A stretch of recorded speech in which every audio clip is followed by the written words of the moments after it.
পরীক্ষা দিয়ে মনে হয় 100-500 হবানি মামা। তুই কেমন দিলি পরীক্ষা? কিরে ছোট ভাই, কি অবস্থা তোকে? ভালো ভালো অবস্থা। কাল তো তোকে এসএসসি পরীক্ষার রেজাল্ট দেবে, তা কি দেখি পাস কি করবি? আরে বড় ভাই, আপনি যে কি বলেন, 100-এর ভিতর 450 পাবানি আমরা। ভাই এই যদি 450 পাই তাহলে আমরা হচ্ছে 500-350। ঠিক আছে ছোট ভাই, তাহলে কালকে দেখা হবে না, এই তোমাদের রেজাল্ট কি দেখি।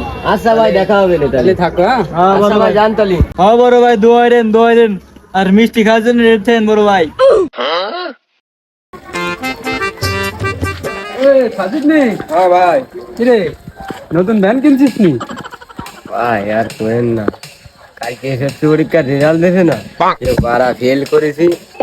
আপনার ব্যান কিনে কয় কি চালাইবেন আগে, কি আর বলেন এখন। ও তাহলে তোর এই অবস্থা। তা তোর বন্ধু তানবীরের খবর কি? তানবীর ভাই কি ওড়িছে কি না ওড়িছে, যা তো কোনো দিয়া টিয়া হয়নি আর জানিও না। কালকে তো খুব বড় বড় কথা কলি, 100-র ভিতরে 450 পাবিনি, তা তোকে কি হলো কি? ভাই আপনি আর ইমোশনাল কথা কইেন না, খালি খালি কষ্ট লাগবে না, দুঃখ লাগবে না। হচ্ছে আপনি ছবি যান, আপনার কাছে যান, আর নেই ভ্যান চালায় টা নিয়ে চাল কিনতে হবে না, আব্বা আমার ঘরে ঢুকতে দেবে না।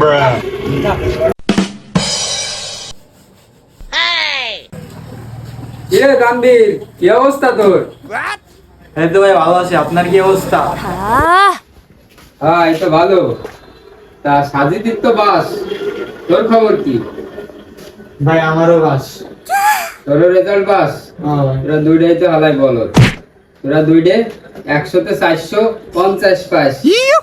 একজন এখন ভ্যান চালায় আর একজন এনে কাঠ ডলে। ভাইয়ের মজা নেন না ভাই, ভাইতে যে গেটে ধরে কাজ করতে হঠাইছে ভাই, আর মজা নেন না। Bye, have a great time.